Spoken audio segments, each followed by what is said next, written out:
Hello there, and welcome to part 3 of the Canadian Urban Libraries Council Social Inclusion Audit Workshop. So in this part, we're going to be looking at the indicator of openness, and there's a lot of information here, so let's take a look at some of the slides. As we mentioned earlier, the indicator of openness is how well the organization knows the community. So in particular, what we're looking at here is the degree in which the organization understands the community and its needs. And we talked about having a needs assessment conducted, understanding demographics and relationships with community groups, and that's certainly a big part of this indicator. In this area, as you saw earlier, there are 2 questions that reflect the indicator of openness of the 12. So it's an important part, and there are 2 questions, but they are quite exhaustive, and you'll see that when you get to the toolkit. But the focus of this piece is getting to know your community, understanding their needs, and working with them in a participatory way so that they can inform and guide the process on social inclusion and talk to you about what they feel their needs are most. So let's look at question 1. Question 1 states that the organization, in consultation with the community, has assessed the demographic profile of the community, it understands the needs of the community and cultural groups, and understand gaps in programs, services, resources, collections for this community or cultural group. So first of all, you can see the superscript numbers here. They're not in red like they were earlier, but you can see them in this question.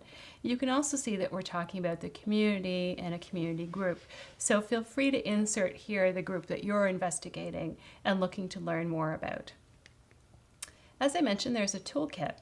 And so with each question, we've provided quite a bit of information so that you can learn more about how to do this work and advance your level of sophistication in removing barriers to inclusion. For this question, there are quite a few toolkit exercises, as you can see. There are 6, and there's quite a bit of information in terms of providing other examples for this work as well. The toolkit exercises include determining your community group focus, assisting you with developing a plan of action, identifying which information that you might need to gather, and developing a plan of action to collect that data.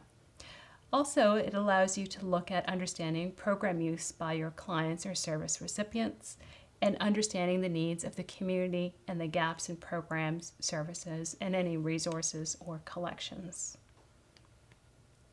So let's look at number 2. Number 2, the second question in the social inclusion audit is the organization has assessed full-time, part-time, and volunteer diversity and has developed, implemented, and evaluated strategies to increase diversity.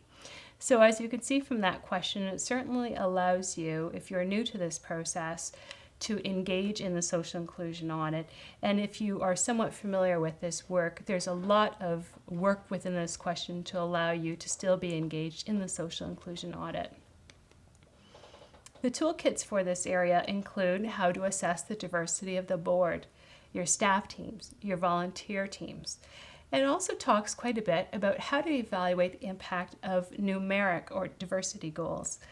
Quite a few organizations like to use numeric goals for diversity to look at a percentage of turnover and perhaps replacement with more diverse groups from their community.